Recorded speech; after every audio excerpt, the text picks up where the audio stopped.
tardes a todas las personas que hoy nos acompañan, tardes, días, en este ciclo que tenemos en el Instituto de la Mujer para el municipio de Mexicali, que hemos denominado el ciclo de la no violencia.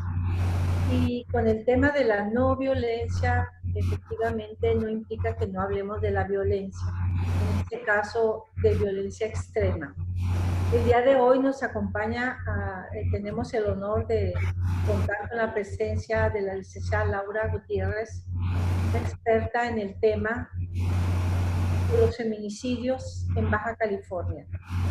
El día de hoy pues tenemos este tema y sin más le doy el uso de la voz a la licenciada Elena que va a presentar el currículum de nuestra invitada. Gracias.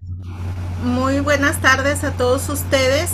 Pues vamos a dar una pequeña semblanza de nuestra invitada de hoy, la maestra Laura Gutiérrez López. Es originaria del municipio de Tecate, Baja California. Estudió la licenciatura en Trabajo Social y de Derecho en la Universidad Autónoma de Baja California. Cursó la especialidad en el nuevo sistema de justicia penal y cursó la maestría en Derecho Constitucional en la Universidad Ibero Tijuana. Laboró de 1991 a 1997 en la Procuraduría de los Derechos Humanos y Protección Ciudadana del Estado de Baja California.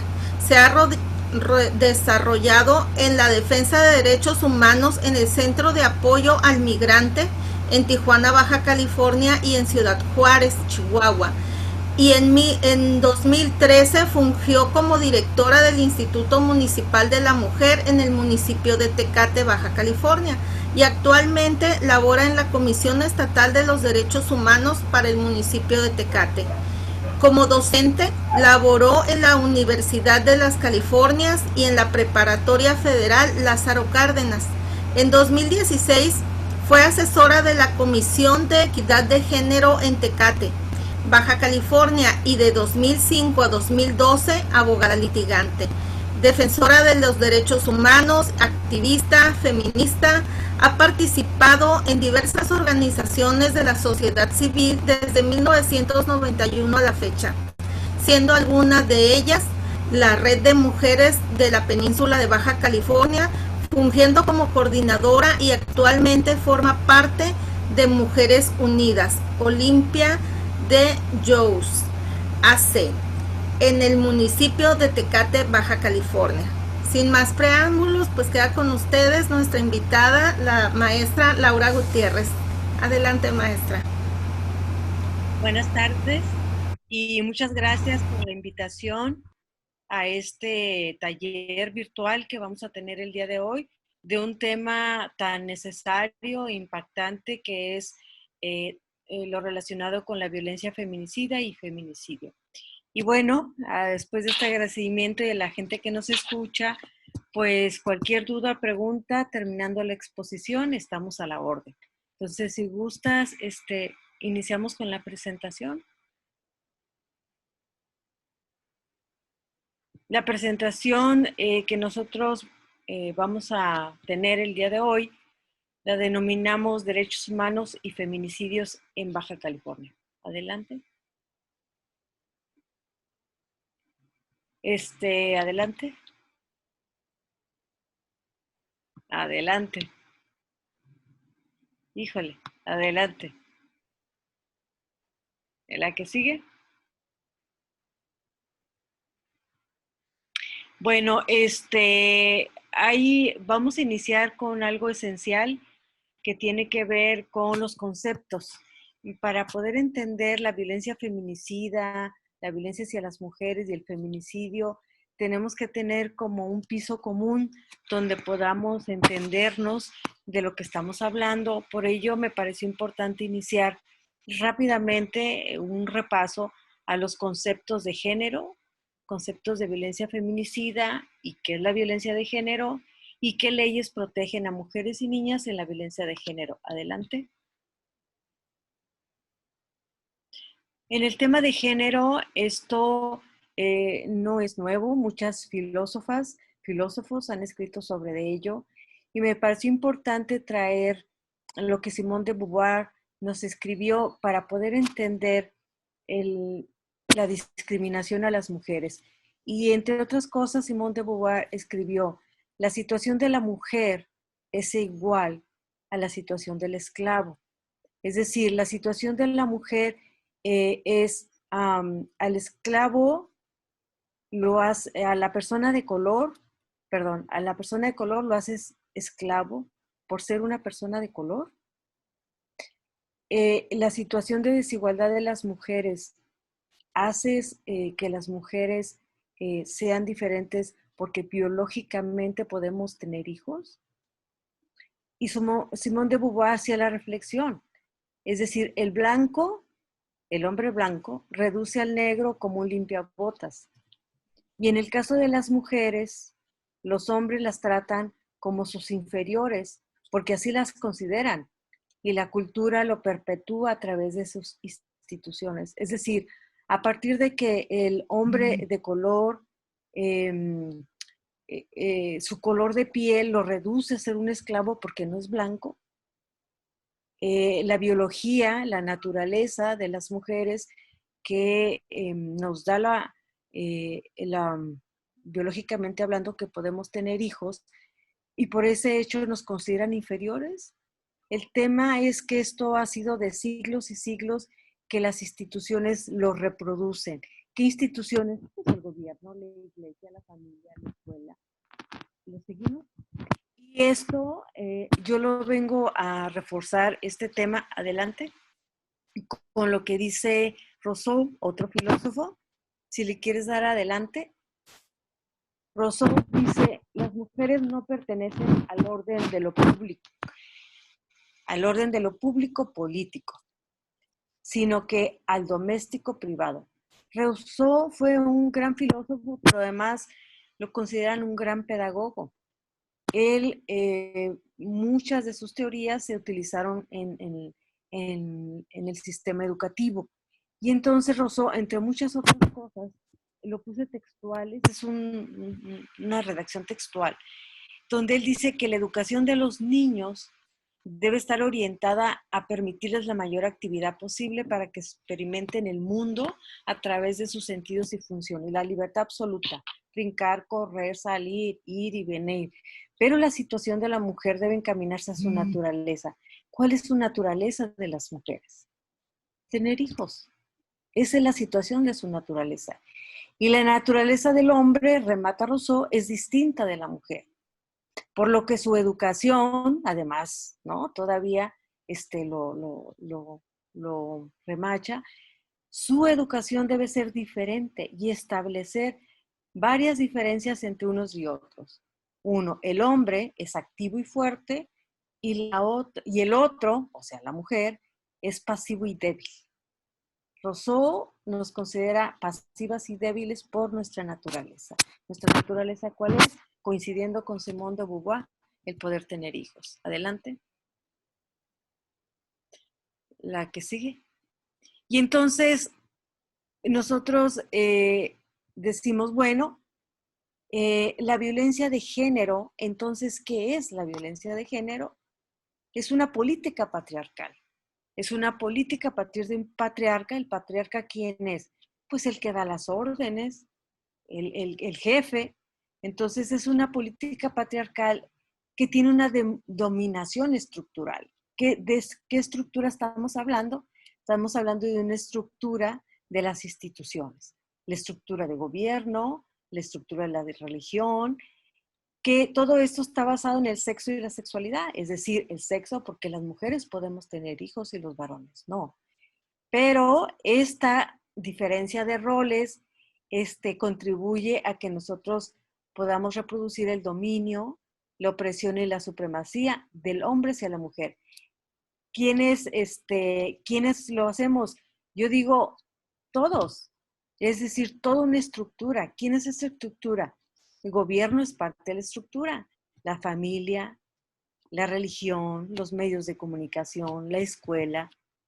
Y esta definición es de Marcela Lagarde, la que traigo a colación, adelante, porque me parece importante que podamos como sentar las bases de qué entendemos por violencia de género.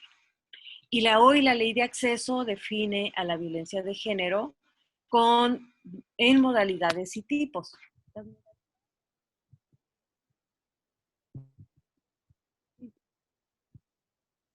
Escolar y violencia feminicida. Es decir, la violencia feminicida forma parte de la violencia de género y los tipos de la violencia de género es física, eso creo que todas lo entendemos, golpe, psicológica, maltrato continuo, sexual, la violación patrimonial, te despojan de tus propiedades, económica, no da para el sustento y obstétrica. Es decir, en los hospitales cuando las mujeres acuden sobre todo a parir y a tener a sus hijos. Esto lo dice la ley de acceso a las mujeres a una vida libre de violencia. Adelante. Y entonces nosotros tenemos que la misma ley de acceso nos define la violencia feminicida. ¿Qué es la violencia feminicida? ¿Hay diferencia con la violencia de género? Bueno, sí la hay porque es una modalidad de la violencia de género, para empezar. Y segundo, son conductas misóginas o previas de violencia hacia las mujeres que cuando se denuncian no pasa nada. Es decir, si una mujer fue víctima de violencia familiar, denunció al Ministerio Público y no pasó nada, vuelve a pasar, no pasó nada, eso se le llama impunidad. Y entonces la violencia feminicida puede llegar hasta la muerte de las mujeres, pero violencia feminicida son todos estos actos previos a la muerte de la mujer que a pesar de haber sido denunciados no pasó nada. Es decir, hay una impunidad por parte del Estado donde el Estado no asume su responsabilidad y al suceder los hechos de violencia no pasa nada hasta llegar a la muerte. Cuando nosotros hablamos de violencia feminicida, no hablamos de muertes de mujeres. El feminicidio es la muerte de una mujer. La violencia feminicida son todos los actos previos que están en la impunidad que pueden llegar hasta la muerte de la mujer. Adelante. Hay un tema muy importante en derechos humanos que fue hasta 1991 y lo quiero hacer recalcar porque la violencia hacia las mujeres no se consideraba una violación a sus derechos humanos. Fue cuando hubo este cambio en 1991. Y esto es importante tomar esta legislación internacional, la Conferencia de Viena en 1991, porque a partir de entonces la violencia hacia las mujeres no solo es un delito, también es una violación a sus derechos humanos. Anteriormente, las comisiones, la nacional o la estatal, no podían intervenir en los casos de violencia hacia las mujeres porque se decía que pertenecía al ámbito privado y no al ámbito público. Bueno, la Conferencia de Viena dijo, no puede ser, y la violencia contra la mujer constituye una violación a sus derechos humanos y a sus libertades fundamentales, pero además impide la violencia hacia las mujeres que ella pueda gozar total o parcialmente de sus derechos y sus libertades. Entonces, adelante. Yo traigo la Conferencia de Viena de 1991, no sé si voy muy rápido, pero sí quería como pasar rápido esa parte, porque tal vez ya mucho de nuestro auditorio conozca esta terminología, pero no lo quería pasar desapercibido, porque creo que el lenguaje común es algo necesario que debemos de tener todas para poder pensar en formas de prevenirlo y atenderlo y sancionarlo y por supuesto erradicarlo. Yo enseguida muestro unas cifras. Esas cifras son de muertes violentas de mujeres y niñas en Baja California. Los datos provienen de una investigación que hizo la Cámara de Diputados en la 59 legislatura, donde ellas investigaron las muertes violentas de mujeres. Y en Baja California también hubo una investigación al respecto. Y entonces investigaron del 2005 al 2009. cuántas muertas de mujeres, hicieron un cuadro comparativo, que es el que yo les pongo aquí. Esa investigación la hizo la Cámara de Diputados en 2009. Esto es importante porque nosotros tenemos cifras en Ensenada, esto sí lo pudieron sacar por municipios. En Ensenada hubo en 2019 12 muertes violentas de mujeres. En Mexicali, 21. En Tecate, 8. En Tijuana se dispara a 105 y en Playas de Rosarito a 3. En total, en 2009 hubo 149 mujeres muertas y niñas de manera violenta. La que sigue. Enseguida vamos a ver una estadística que me voy a detener un poco en decir las cifras, sobre todo si nuestro público no alcanza a ver la pantalla, porque son datos del Secretariado Ejecutivo del Sistema Nacional de Seguridad Pública, que nos dice del 2003 al 2020, es decir, de enero a junio de este año, son datos oficiales del Secretariado Ejecutivo, donde nos dice los homicidios dolosos de mujeres y niñas y los feminicidios. Sin embargo, yo sumo los dos, los homicidios dolosos y feminicidios, y la razón que yo hago esta suma es porque la Suprema Corte de Justicia de la Nación ya determinó en una sentencia que todas las muertes violentas de una mujer deben de iniciar su investigación como un feminicidio. Entonces, con esa base, yo sumo los homicidios dolosos, que son homicidios violentos, con los feminicidios. En 2013 tuvimos 91 mujeres y niñas. En 2014 bajó a 86, poco bajó, pero en 2015 tuvimos 121. En 2016, 144. Ya subió 20, aproximadamente 20 mujeres o niñas. En 2017 sube de manera exponencial, yo digo, a 216.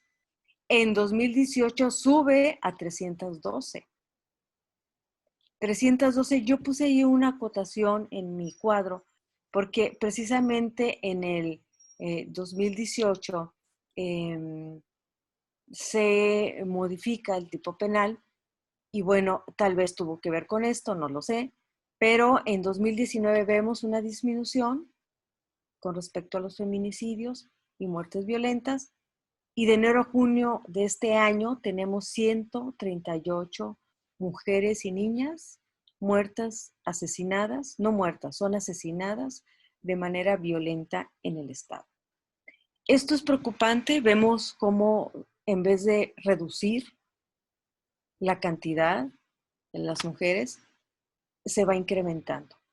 Y esto es preocupante más porque entonces nos está diciendo qué está pasando en nuestro estado por parte de la política pública que hay para precisamente atacar este problema, o qué está pasando con las leyes, porque ha habido un avance en las leyes. Y entonces la pregunta es, claro que está pasando algo para que siga sucediendo la muerte violenta de mujeres y niñas. Y bueno, en la que sigue, tal vez una respuesta no la pueda dar los resultados de una investigación realizada por la Comisión Estatal de Derechos Humanos de Baja California sobre las muertes violentas de mujeres y niñas del año 2018. Esta investigación, debo decirles, se hizo a través de datos que existen en las carpetas de investigación, y es una investigación que se hizo en coordinación con la que en aquellos años se llamaba la Procuraduría del Estado. La Procuraduría del Estado, la Procuraduría de Justicia del Estado. Entonces son datos pues, que están soportados en datos reales. El resultado de la investigación, la que sigue, yo lo puse de manera muy resumida en el sitio de internet de la Comisión Estatal de Derechos Humanos.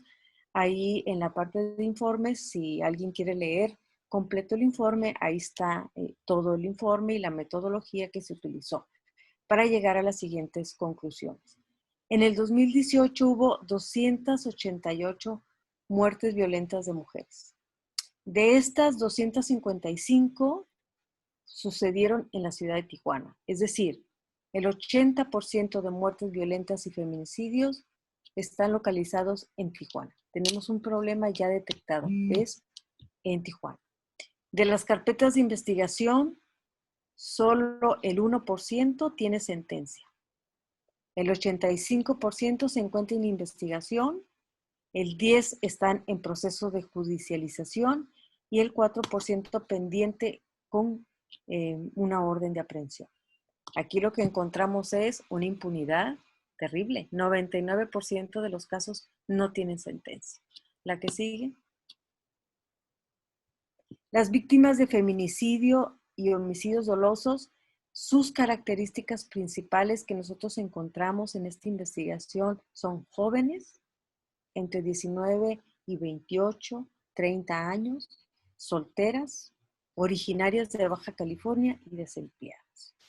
¿Tiene que ver con el tema de pobreza? Yo creo que tiene que ver algo con el tema de pobreza. El 60% son asesinadas por disparo de arma de fuego. Sin embargo, la necropsia nosotros encontramos un uso excesivo de la fuerza y diversos métodos homicidas. ¿Qué son diversos métodos homicidas? Le disparo, pero además le doy 20 puñaladas, ¿no? Puede ser que la mato y luego la mutilo, la cabeza, el cuerpo por un lado. Hay un exceso del uso de la fuerza homicida hacia los cuerpos de las mujeres. Un aspecto importantísimo fue qué pasa con los hijos y las hijas de las mujeres que han sido asesinadas. Nosotros contabilizamos 201 menor de edad de las mujeres asesinadas. ¿Qué significa eso? Que nosotros estamos preguntando, ¿qué va a pasar con los hijos y las hijas? ¿Están con la abuela? ¿Las tiene el DIF? ¿Están con las tías? ¿Están en la calle? Es decir, ¿qué está pasando con los hijos y las hijas de las mujeres que han sido asesinadas? Tenemos también otra característica. Hay una resistencia del gobierno para poder reconocer y tipificar las muertes violentas de mujeres como feminicidios. La que sigue.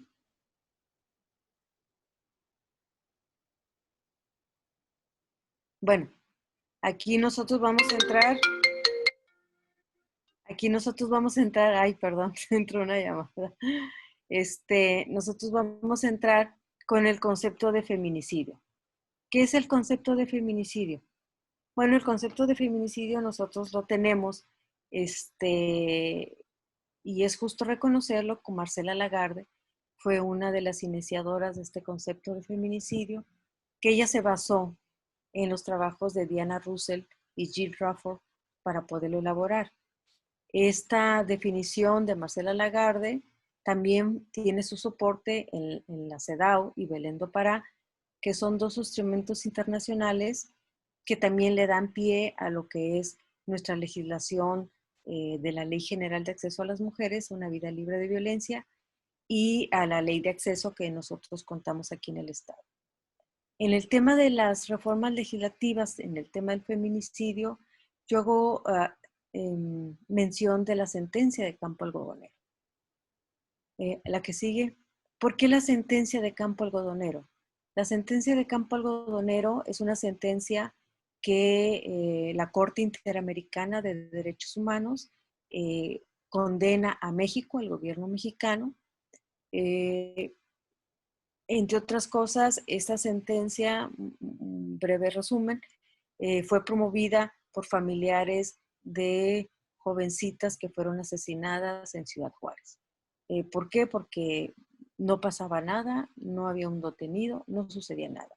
La Corte Interamericana de Derechos Humanos, después de varios años que estuvo en proceso este juicio, resuelve, entre otras cosas, porque es muy interesante esta sentencia en Campo Algodonero, quien tenga chance de leerla y adentrarse más en ella, es de verdad todo un compilado de cómo la desigualdad y la discriminación hacia las mujeres permite la violencia hacia ella.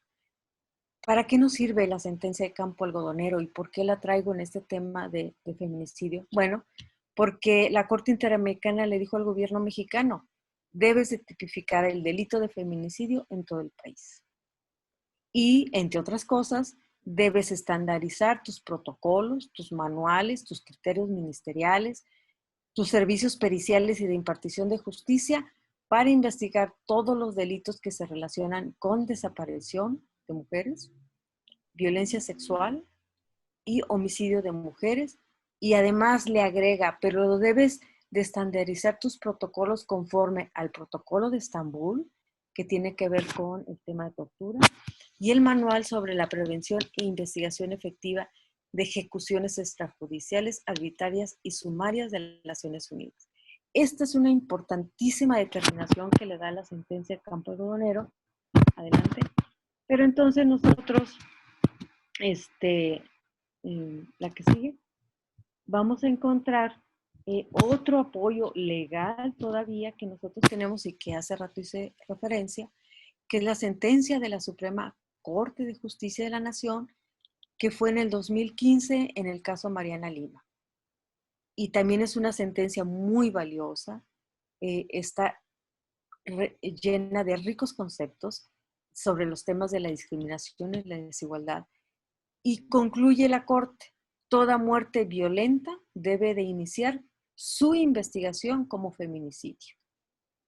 Si en el transcurso de la investigación vemos que no es feminicidio, se reclasifica y se vuelve lo que la investigación misma esté dando. Pero de inicio debe investigarse como feminicidio. Y aquí sucede al revés. Aquí es una muerte dolosa y si de la investigación resulta feminicidio, se reclasifica a feminicidio. Es decir, están las cosas un poco al revés. Adelante. Hay en Baja California, en el 2013, se tipificó el delito de feminicidio como una muerte de mujeres por actos de misoginia. Con esa redacción en aquellos años no se pudo acreditar ningún delito de feminicidio. En 2015 se retipifica el delito, y entonces en el artículo 129 el feminicidio se clasifica que es la muerte de una mujer por razones de género. Y te da el artículo 219 cuáles son las razones de género.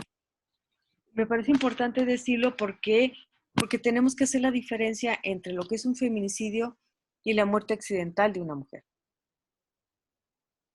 Entonces, en el delito de feminicidio, las razones que nos da el Código Penal es que haya existido entre la víctima y el victimario una relación de parentesco consanguíneo, es decir, padre, madre, hijo, por afinidad, es decir, por matrimonio, concubinato, noviazgo o amistad. La que sigue.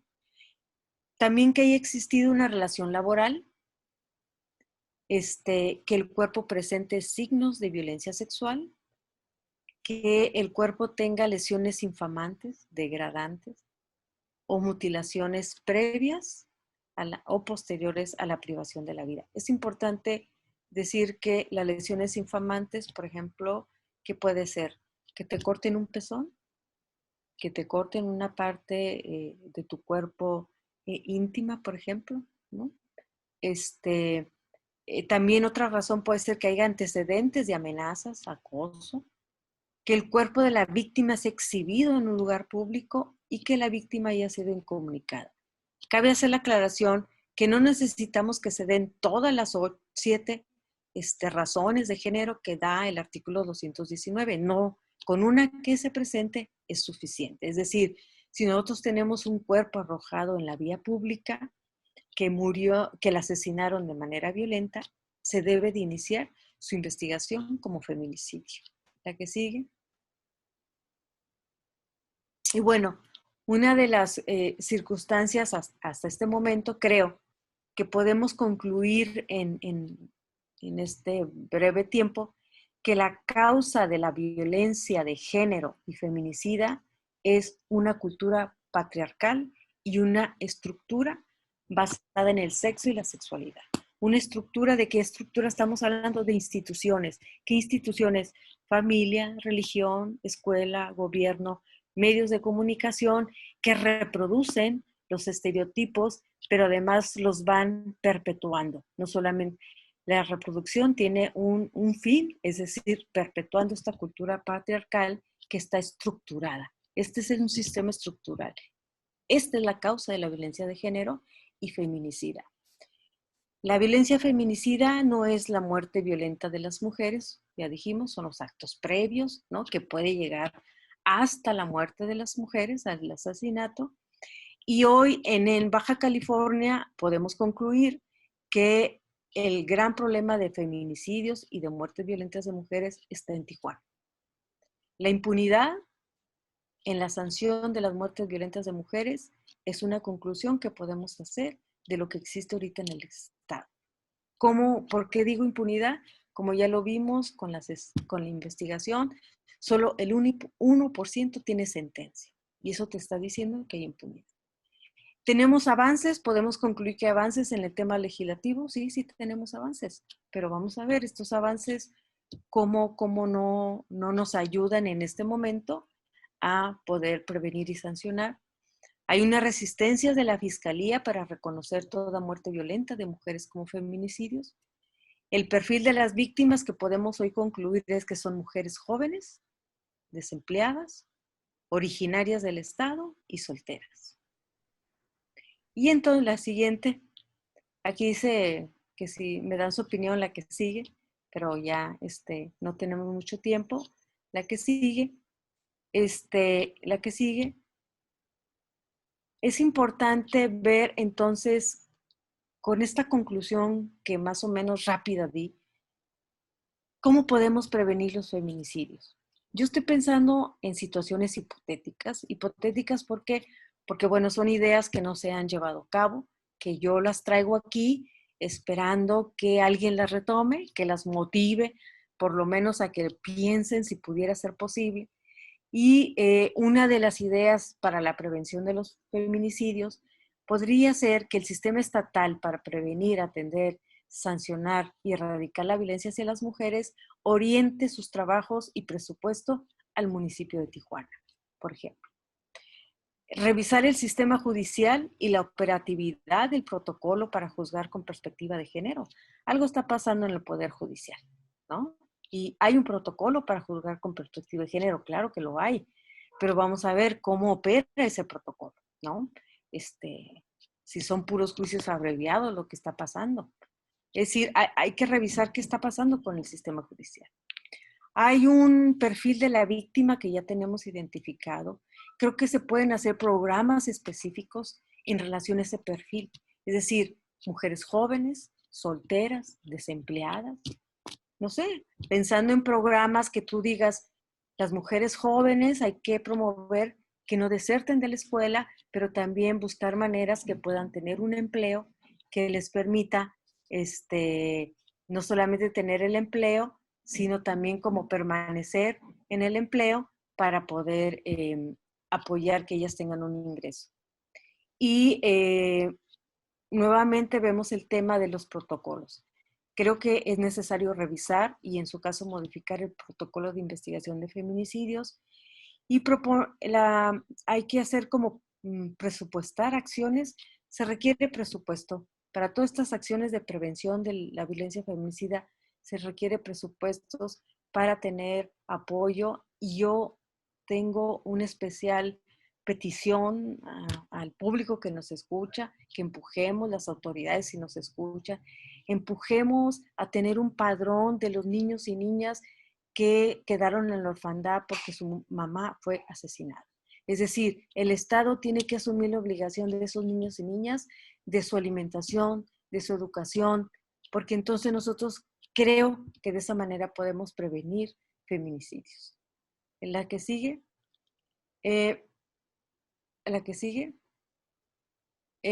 hay muchas cosas que hacer. Sigo con mis ideas de cosas que hacer para prevenir la violencia feminicida y rápidamente las digo: aumentar el personal en las fiscalías, capacitado y sensibilizado en género y derechos humanos. Las mujeres también tenemos que identificar la violencia y denunciar a nuestros agresores. Es irremediable, hay que combatir la impunidad que existe en este momento. Una investigación con la debida diligencia, ese es otro tema que la sentencia de Campo Algodonero nos trajo.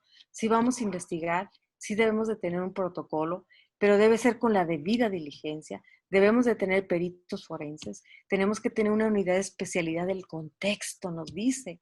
O sea, ¿qué significa? Que tenemos que ver cómo vivía ella. Tal vez ella tenía amenazas y acoso, pero nunca lo denunció. Bueno, hay que ir a investigar con los vecinos qué pasaba.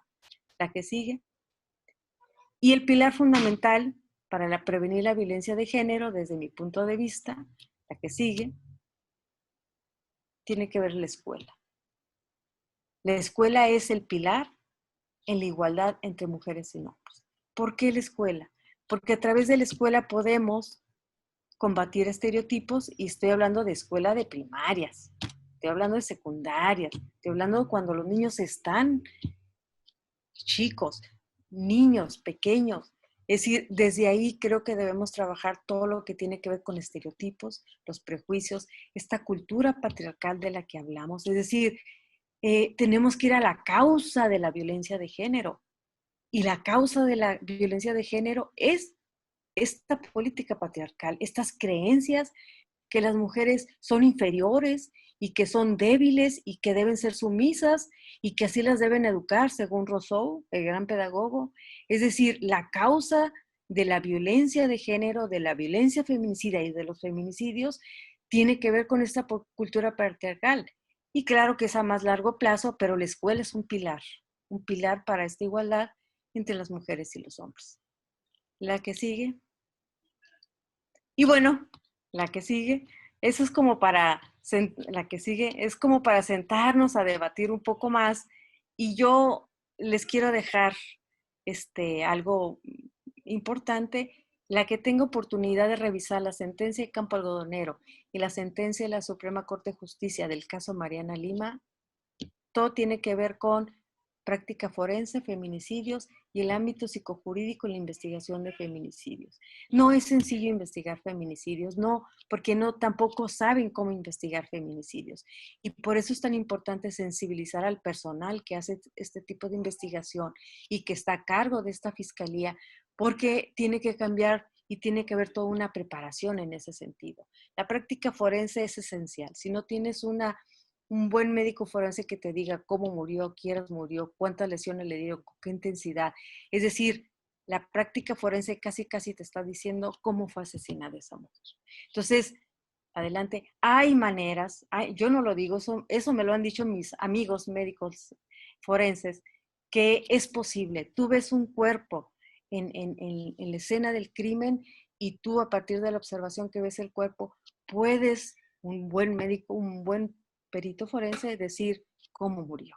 Es decir, según el médico forense, yo no soy, ni estoy en la ciencia forense, pero según el cuerpo habla. Es decir, por eso es tan importante conservar la escena del crimen como esté, porque la escena del crimen habla por sí mismo de lo que sucedió. Y bueno, yo termino mi exposición, espero poder haberlas por lo menos motivado a ver algunas cosas. La investigación de la Comisión de Derechos Humanos en este tema es importantísimo porque nos da una guía, un camino. Es decir, a la hora de elaborar una política de prevención, tenemos que tener como por dónde hay que caminar. Creo que te da una guía por dónde caminar. Y para mí siempre es importante terminar cualquier taller, conferencia, plática con alguien con una frase. Y a mí el de Martin Luther King siempre me ha gustado, se las comparto. Creo que comprométete con la noble lucha por los derechos humanos. Harás una mejor persona de ti mismo, una gran nación de tu país y un mejor mundo para vivir. Hay que comprometernos, y en este caso, para prevenir los feminicidios en Baja California. Pues muchísimas gracias, Laura. Realmente es muy importante lo que tú nos comentas en esta plática. y quiero agradecer a las personas que nos acompañan. Tuvimos un pequeño error en Facebook, pero lo vamos a tener que retransmitir por Facebook. Tuvimos por ahí un comentario de Elena Poniatowska. Esperemos que luego pasarle la liga, porque esa es la maravilla de la tecnología, ¿verdad? Es lo fantástico que queda aquí para poderlo compartir. Y pues hoy tenemos el privilegio de tener pues todas ustedes mujeres importantes, pero sobre todo Amalia Ahumada, subdirectora de Prevención del Delito del 23 Ayuntamiento de Mexicali. Muchas gracias, Amelia, por tu compromiso, por estar acá con nosotros. Evidentemente a nuestra concejala Rebeca Maltos, también una mujer también muy comprometida con el tema, y a nuestra querida directora Carla Pedrín del Instituto de la Mujer de Baja California. No sé si quisieras, directora, darnos unos comentarios al respecto. Gracias, Carla. No, a ustedes.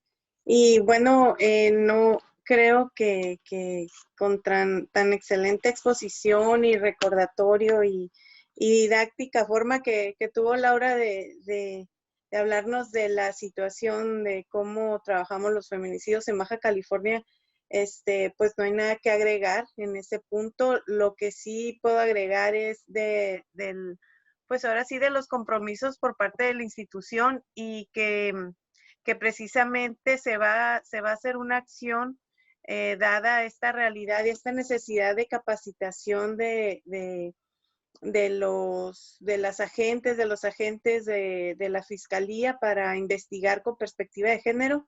Ya se está preparando toda esa capacitación por parte de una meta de transversalidad, y yo lo que les pido es que estemos muy pendientes, que voy a estar revisando junto con las compañeras profesionales especialistas los puntos para que se cubra lo más posible, y en este caso, además de la capacitación, de la formación y que manejen el protocolo de investigación de muertes violentas de mujeres, ahora sí que ya con toda conciencia y perspectiva, también incluyamos contención.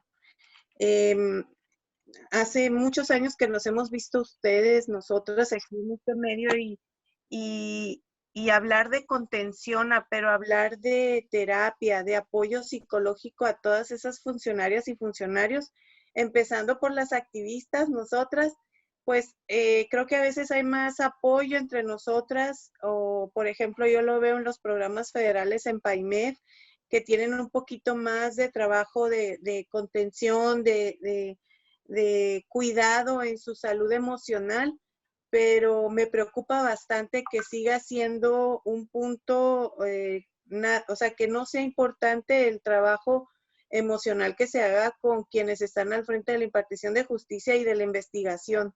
Entonces, es algo que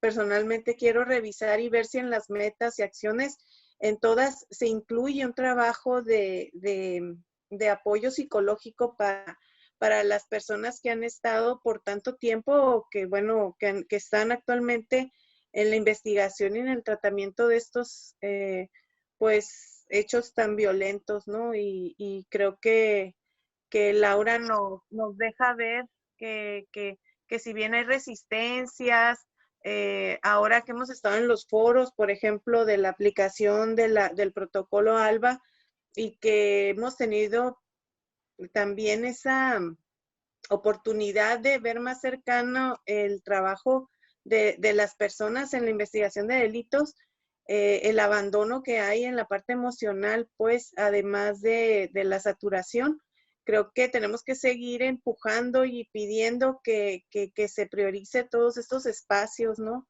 En las fiscalías. Y bueno, además de por supuesto, la capacitación, que ya no pueden decir que no saben, ¿no? Porque mecanismos, elementos, protocolos los tenemos, nada más que necesita haber voluntad para que ya realmente se apliquen. Y pues yo les agradezco muchísimo, porque de verdad que he estado viendo cómo se han logrado cosas, acuerdos en las instancias en el estado, y verlas a ustedes tomando decisiones y empujando todo este cambio, la verdad me emociona mucho.